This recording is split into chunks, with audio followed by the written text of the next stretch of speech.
Yes, we can see it. And I hope in presentation mode also. Okay. Yeah, okay. perfect. Okay, perfect.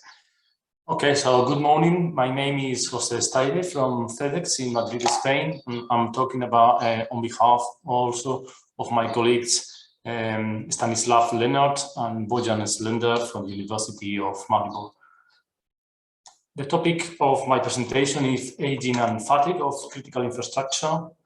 And in order to frame these two concepts in the topic of this webinar, I'll begin with some definitions of these two ideas. Aging can be defined as the phenomenon which involves only time-dependent changes. So in this context, this can be defined as degradation or deterioration of mechanical properties of the critical infrastructure components with time. To define fatigue, I have to go to the future generation of Eurocode. Eurocode 0 has a definition of a fatigue design situation as a design situation in which the structure is subjected to repeated loads or deformation induced by stress cycles. And keeping on the track of the Eurocode 0, we can see that this topic is very important to be dealt with. This Eurocode defines 5 types of design situations, one of which is the fatigue design situation. And there are some examples here.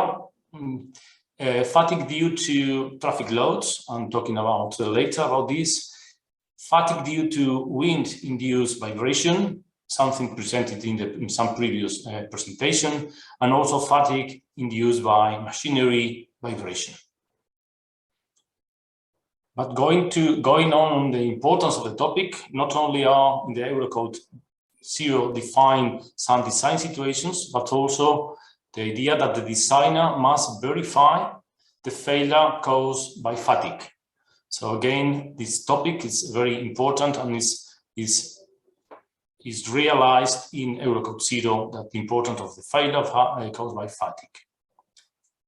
But now the question is how to do these calculations, and Eurocode 0 says that there are some models for fatigue actions, but and there are some annexes in this Eurocode dealing with these models for fatigue. But paragraph 4 says that in the cases in which there are no model for fatigue actions available for the structure we are studying, we must perform some ad hoc studies.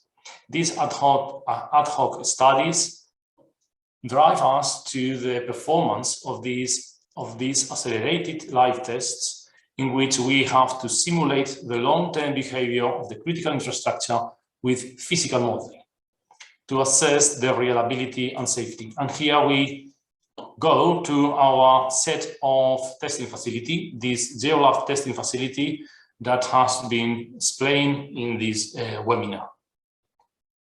Oh, sorry.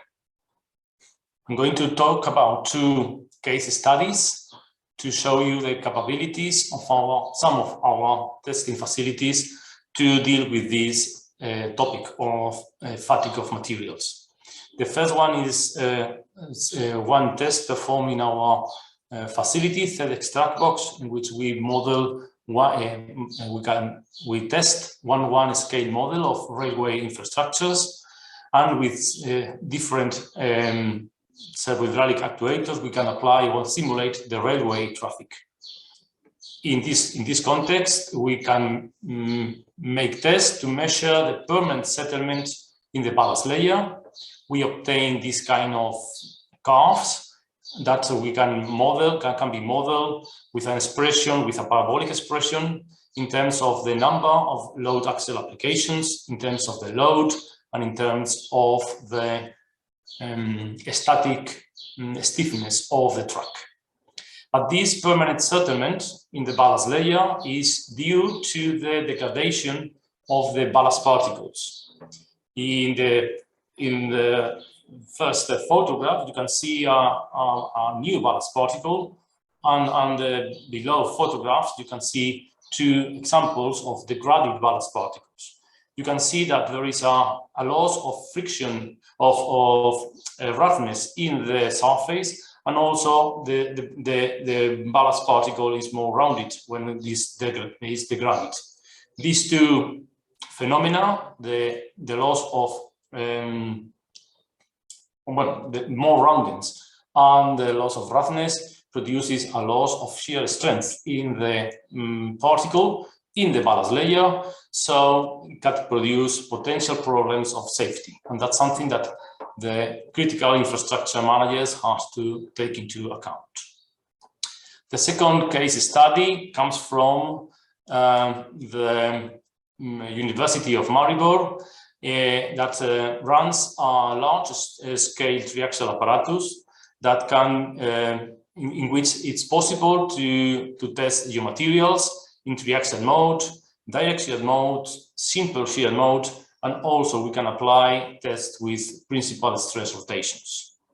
In this apparatus, some fatigue of pavements have been performed in the past.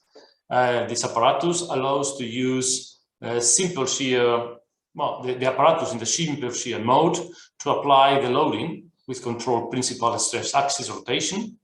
You can see here in this figure the typical stress distribution of in a pavement under traffic loads.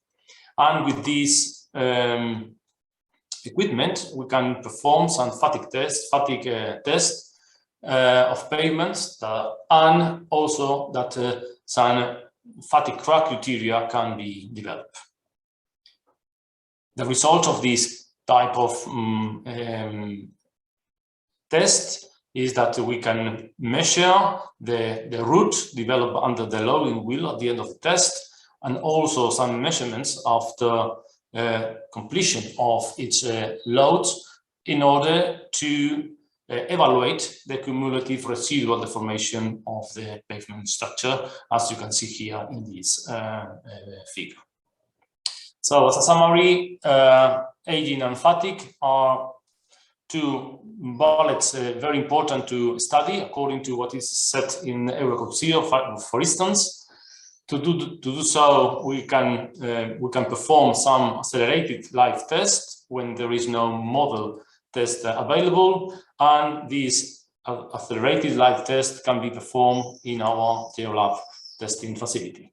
So that's all for my side, and we are waiting for you for asking us to perform tests in our testing facilities. Thank you. Thank you so much.